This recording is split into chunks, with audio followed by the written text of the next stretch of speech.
विद्यार्थियों, मैं आप सभी का स्वागत करता हूं। आइए देखते हैं आज हम लोग के पास कौन सा विषय है। आप स्क्रीन पर देख पा रहे होंगे, आज हम लोग का विषय है केंद्रीय अन्वेषण bureau, central bureau of investigation, और उसका लोगो भी आप यहाँ स्क्रीन पर देख पा रहे होंगे। आइए हम लोग देखते हैं आगे की स्लाइड में क्या है हम लोगों के पास। तो यह एक प्रश्न तैयार किया गया है और इस प्रश्न को हम लोग इस वीडियो के अंतिम में हल करने का प्रयास करेंगे। आइए देखते हैं। तो ये प्रधानमंत्री जी द्वारा कही गई एक बात है। इससे पहले कि मैं इसको पढ़ूं, मैं आपको यह बता देता हूं कि इस विषय को आज लेने का कारण क्या है। साथियों, पश्चिम बंगाल के विधानसभा द्वारा एक प्रस्ताव पारित किया गया है और उस प्रस्ताव में केंद्रीय एजेंसियों की निंदा की गई है। क्योंकि उस पर आरोप लगाया गया है कि केंद्र सत्ताधारी दल विपक्षी नेताओं को टारगेट करने के लिए सीबीआई और ईडी जैसे संस्थानों का दुरुपयोग कर रही है। तो इसी आलोक में सीबीआई और ईडी का अध्ययन करना हम लोगों के लिए अत्यंत ही आवश्यक हो जाता है। तो आज के इस वीडियो में हम लोग पहले सीबीआई को समझने का प्रयास करेंगे, तत्पश्चात अगले वीडियो में हम लोग प्रवर्तन निदेशालय यानी कि इन्फोर्समेंट डायरेक्टोरेट को समझेंगे। तो आइए इसको शुरू करते हैं। तो प्रधानमंत्री जी ने जो यहाँ बात कही है, मैं इसको आप पढ़ेंगे, मैं इसको सुनाता हूँ। प्रधानमंत्री जी ने कहा है कि हम लोगों को दंडात्मक रणनीति के स्थान पर रोकथाम रणनीति को अपनाना चाहिए। अपराध को होने से रोकना चाहिए, न कि इस पर फोकस करें कि अपराध होने के बाद उस पर हम लोग दंड दें। तो अपराध नहीं हो ऐसा प्रयास करें। तो और इसकी जिम्मेदारी प्रधानमंत्री जी किसको दे रहे हैं? तो केंद्रीय अन्वेषण ब्यूरो को, क्योंकि उन्होंने यह बात कहाँ कही थी? तो सीबीआई के मेमोरियल लेक्चर में कही थी। तो आइए, सीबीआई पर इतना प्रधानमंत्री जी जोर क्यों दे रहे हैं? क्योंकि सीबीआई इतना महत्वपूर्ण है कि जोर तो देना पड़ेगा। तो आइए देखते हैं, सीबीआई जब इतना महत्वपूर्ण है तो हम लोग के परीक्षा के लिए भी महत्वपूर्ण होगा। तो आइए देखते हैं सीबीआई को। तो सबसे पहले इस स्लाइड में आप यह समझ पाएंगे कि सीबीआई है क्या।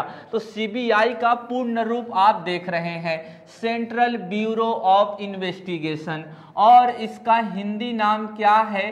तो केंद्रीय अन्वेषण ब्यूरो। केंद्रीय अन्वेषण ब्यूरो इसका हिंदी नाम है। तो सबसे पहले हम लोग यह देखते हैं कि जो सीबीआई है कार्मिक विभाग के तहत कार्य करता है। कार्मिक विभाग का अंग्रेजी प्रारूप है पर्सनल डिपार्टमेंट के तहत काम करता है। और यह जो कार्मिक विभाग है, कार्मिक, पेंशन और लोक शिकायत मंत्रालय भारत सरकार के अधीन कार्य करता है। तो ये हिरार्की आपको पता होना चाहिए कि जो सीबीआई है कार्मिक विभाग के तहत, और जो कार्मिक विभाग है वह कार्मिक, पेंशन एवं लोक शिकायत विभाग के अधीन कार्य करता है। और कार्मिक विभाग के तहत कार्य करने वाला यह केंद्रीय अन्वेषण ब्यूरो भारत सरकार की केंद्रीय रूप से एक बहुत ही प्रमुख जांच एजेंसी है। आप इसकी परिभाषा बताएंगे। और उससे भी महत्वपूर्ण यह जो दूसरा वाला तथ्य है कि इंटरपोल के लिए भारत में नोडल पुलिस एजेंसी के रूप में भी कार्य करता है। साथियों, तो जो सीबीआई है भारत में इंटरपोल के लिए नोडल एजेंसी का कार्य करता है। इंटरपोल का मतलब क्या है? इंटरपोल दुनिया भर के पुलिस जो है उनका एक संगठन है, और इसका आधिकारिक नाम है क्या? तो आईसीपीओ। तो इसको भी आप ध्यान में रखेंगे। और इसका जो मुख्यालय है लियोन, फ्रांस में है। और यह क्या है? तो इंटरपोल का साधारण सा मतलब है साथियों कि दुनिया भर के जो पुलिस है वे पुलिस आपस में मिलकर एक संगठन बनाए हैं। और पुलिस मतलब कि यानी सरकार। तो ये जो इंटरपोल है एक अंतर सरकारी संगठन है। तो अगर इंटरपोल अगर भारत में किसी से संपर्क करेगा, अगर लियोन से कोई सूचना आएगी भारत में, तो वह सीबीआई के पास आएगी। तो सीबीआई क्या है यह समझ लेने के बाद आइए देखते हैं सीबीआई का इतिहास हमें क्या कुछ बताता है। तो सीबीआई के इतिहास शुरू होता है वर्ष 1941 में। वर्ष 1941 का दौर द्वितीय विश्व युद्ध का दौर था और इस दौरान भारी मात्रा में सरकारी खर्च होते थे। किस लिए? तो रसद की आपूर्ति के लिए, हथियारों की आपूर्ति के लिए, और इस पूरे प्रक्रिया में रिश्वत और भ्रष्टाचार के मामले आम थे। तो इसी की रोकथाम के लिए युद्ध एवं आपूर्ति विभाग के तहत एक कार्यकारी आदेश के जरिए विशेष पुलिस स्थापना का गठन किया गया। आइए पढ़ते हैं। तो ये कार्यकारी आदेश लाया गया और पुलिस उप महानिरीक्षक यानी कि डीआईजी के अधीन विशेष पुलिस स्थापना, स्पेशल पुलिस इस्टेब्लिशमेंट का गठन किया गया। क्यों किया गया? युद्ध एवं आपूर्ति के लेन देन में रिश्वत एवं भ्रष्टाचार के मामलों की जांच करने के लिए। कौन से विभाग के तहत? तो युद्ध विभाग के तहत। ध्यान रखिएगा, बाद में इसको गृह मंत्रालय के अंतर्गत हस्तांतरित कर दिया जाता है और शुरुआत में यह युद्ध विभाग के तहत कार्य करने वाली संस्था थी। तो इस फैक्ट के साथ लोक सेवा आयोग आपके साथ खेल खेल सकता है, और अगर आप खिलवाड़ से बचना चाहते हैं तो आप इस तथ्य को अपने मस्तिष्क में सही जगह पर बैठा लें, नहीं तो गेम हो जाएगा। आगे बढ़ते हैं और आता है वर्ष 1942। वर्ष 1942 में विशेष पुलिस स्थापना के अंतर्गत रेलवे को भी लाया गया। रेलवे में भ्रष्टाचार के मामलों को भी शामिल करने के लिए विशेष पुलिस स्थापना की गतिविधियों का विस्तार किया गया। क्यों लाया गया रेलवे को? ये भी तो प्रश्न है। क्योंकि जो आपूर्ति होती थी युद्ध के दौरान वह रेलवे के जरिए ही होती थी, और ये जो रिश्वत थे, जो भ्रष्टाचार थे, वह रेलवे से भी जुड़ा हुआ था। और अधिकांश जो रिश्वत भ्रष्टाचार रेलवे से जुड़े होने के कारण विशेष पुलिस स्थापना के जांच के अंतर्गत रेलवे को भी शामिल किया गया। आगे बढ़ते हैं, ध्यान रखिएगा 1941 में कार्यकारी आदेश के जरिए लाया गया था, केंद्रीय विधानसभा के जरिए नहीं, यानी इसका आधार कोई कानून नहीं था। एक कार्यकारी यानी कि अगर वर्तमान में बात करें तो कैबिनेट कोई प्रस्ताव ले आती है तो उसको संसद से अनुमति नहीं मिली, उसका कोई आधार कानूनी नहीं है। तो ये भी ध्यान रखेंगे। क्योंकि इसको आगे जाकर कानूनी आधार मिलेगा, अभी इसका मात्र जो आधार है कार्यकारी है। आगे बढ़ते हैं और इस तरीके से आ जाता है 1943। अब देखिए, अब इसको कानूनी आधार मिलने वाला है, लेकिन अभी भी उसको जो कानूनी आधार मिलेगा वो केंद्रीय विधानसभा के जरिए नहीं, कहां से? गवर्नर जनरल से। और उस समय गवर्नर जनरल कौन थे? लिन लिथिगो साहब थे। तो अध्यादेश लाया गया, ऑर्डिनेंस लाया गया। भारत परिषद नियम अधिनियम 1861 के तहत अध्यादेश जारी करने की शक्ति गवर्नर जनरल को थी। आप वर्तमान में यह प्रक्रिया जानते होंगे कि राष्ट्रपति अध्यादेश ला सकता है, लेकिन जब भी अगली संसद की बैठक होगी तो उसके 6 सप्ताह के अंदर अंदर उसको संसद से पास करना पड़ेगा। अगर संसद से पास नहीं किया जाता है तो वह अध्यादेश लैप्स हो जाता है। तो उस दौरान क्या ऐसी व्यवस्था थी? तो उस दौरान की व्यवस्था का तो अभी जैसा भी रहा होगा, लेकिन आप ध्यान रखेंगे 1943 में एक अध्यादेश लाया गया था और उस दौरान अध्यादेश लाने की शक्ति गवर्नर जनरल के पास थी। तो अध्यादेश जारी किया गया जिसके द्वारा एक विशेष पुलिस बल का गठन किया गया। वही कार्यकारी आदेश था, उसको अब अध्यादेश का आधार दिया गया, जिसमें ब्रिटिश भारत में कहीं भी घटित अपराधों को केंद्र सरकार के विभागों से संबंधित कुछ अपराधों का अन्वेषण करने के लिए शक्तियां निहित की गई। तो 1943 में 2 बातें हुई हैं सीबीआई से संबंधित। पहला कि इसको अध्यादेश का आधार प्रदान किया, और दूसरी बात यह है कि इसको अन्य विभागों तक भी विस्तारित किया गया। आगे बढ़ते हैं और आता है 1946। 1946 में घटना बहुत ही महत्वपूर्ण है, क्योंकि यही सीबीआई का वर्तमान आधार है। वर्ष 1943 में, वर्ष 1941 में तो कार्यकारी आदेश पारित किया गया, किसको लेकर? स्पेशल पुलिस इस्टेब्लिशमेंट को लेकर, विशेष पुलिस स्थापना को लेकर। 1943 में अध्यादेश लाया गया, ऑर्डिनेंस लाया गया, और 1946 में, क्योंकि यह जो ऑर्डिनेंस है उसकी समय सीमा समाप्त हो रही थी, लैप्स हो रही थी, तो 1946 में फिर से एक अध्यादेश लाया गया इसी के लिए, एसपीई के लिए, स्पेशल पुलिस इस्टेब्लिशमेंट के लिए। लेकिन फिर से उसी वर्ष 1946 में उस समय के तत्कालीन केंद्रीय विधान परिषद से एक कानून बनाया गया, और उस कानून को कहा गया डीएसपी।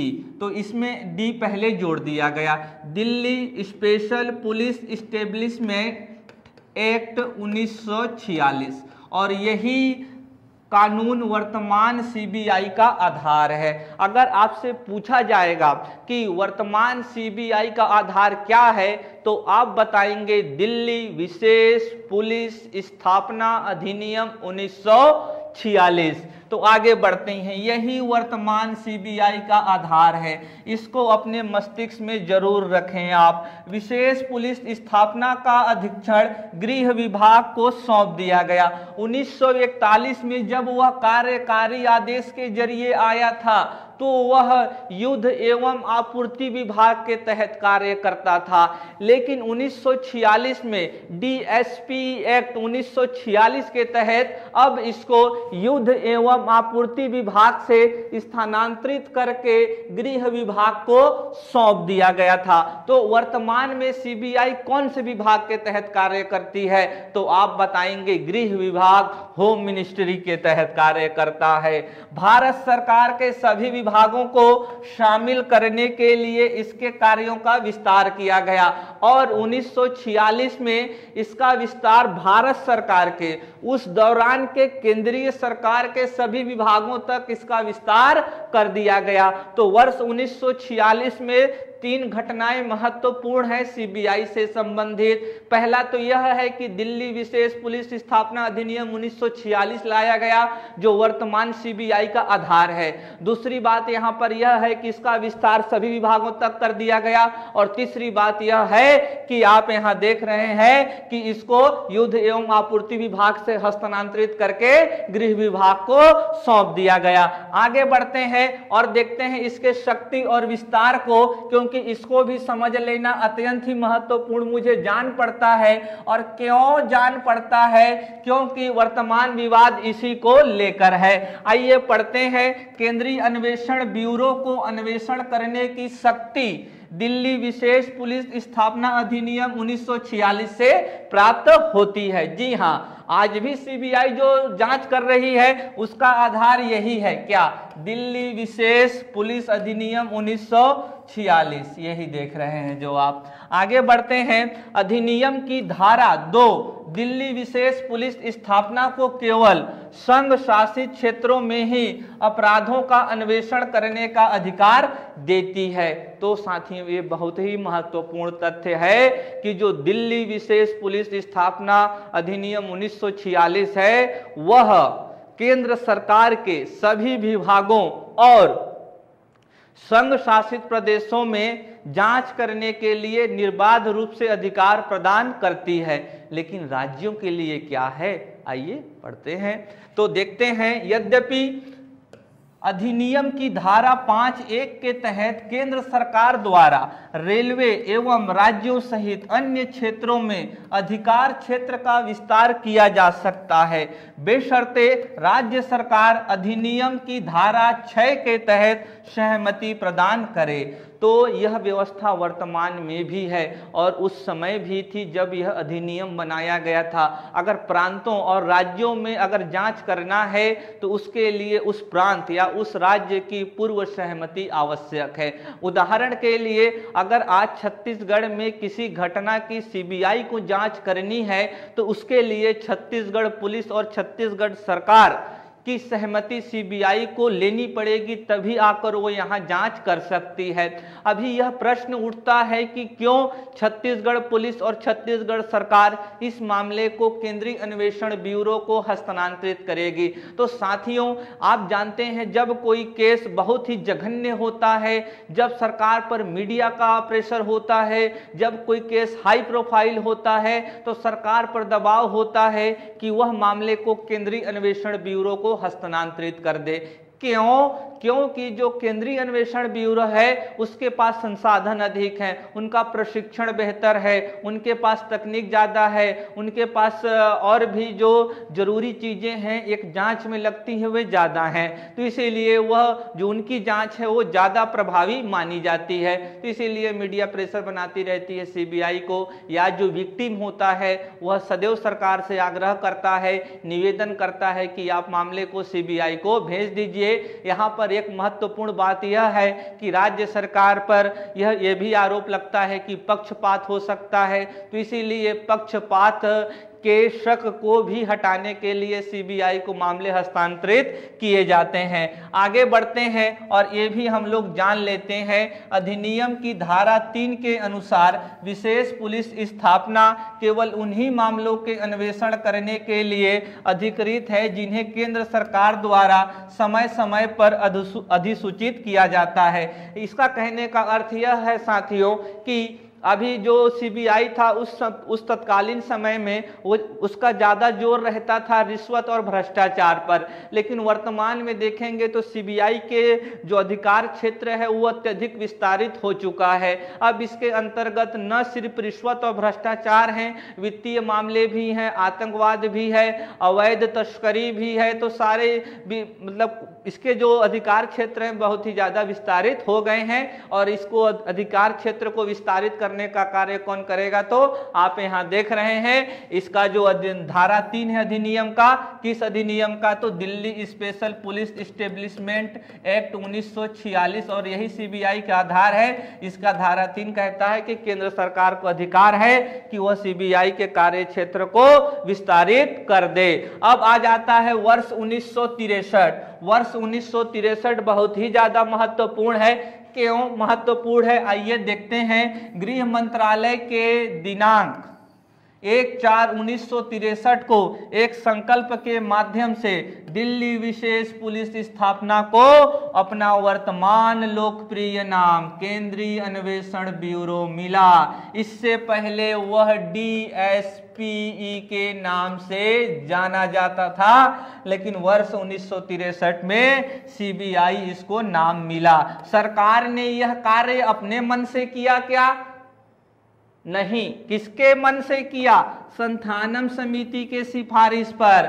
वर्ष 1962 में संथानम समिति की स्थापना की गई थी। क्यों की गई थी? भ्रष्टाचार पर रोकथाम के लिए संथानम समिति के सिफारिश पर ही केंद्रीय सतर्कता आयोग CVC की स्थापना भी की गई थी भारत में। और इसी संथानम समिति ने सिफारिश किया था कि जो दिल्ली विशेष पुलिस स्थापना है उसका नाम बदलकर CBI रख दिया जाए, केंद्रीय अन्वेषण ब्यूरो रख दिया जाए। आगे बढ़ते हैं और देखते हैं, ये जो आप देख रहे हैं यह DP कोहली महोदय हैं और यह CBI के पहले डायरेक्टर हैं। इनका नाम आप विशेष रूप से ध्यान में रखेंगे क्योंकि यह पहले डायरेक्टर हैं। जो पहले होते हैं वो सर्वथा महत्वपूर्ण होते हैं। पहले प्रधानमंत्री, पहले गृह मंत्री, पहले व्यापार मंत्री, पहले उद्योग मंत्री, पहले कानून मंत्री, पहले कृषि मंत्री। तो जो पहले होते हैं वह परीक्षा में विशेष रूप से पूछे जाते हैं। और अगर जो पहले पूछे जाते हैं तो क्या वर्तमान को नहीं पूछेगा? क्या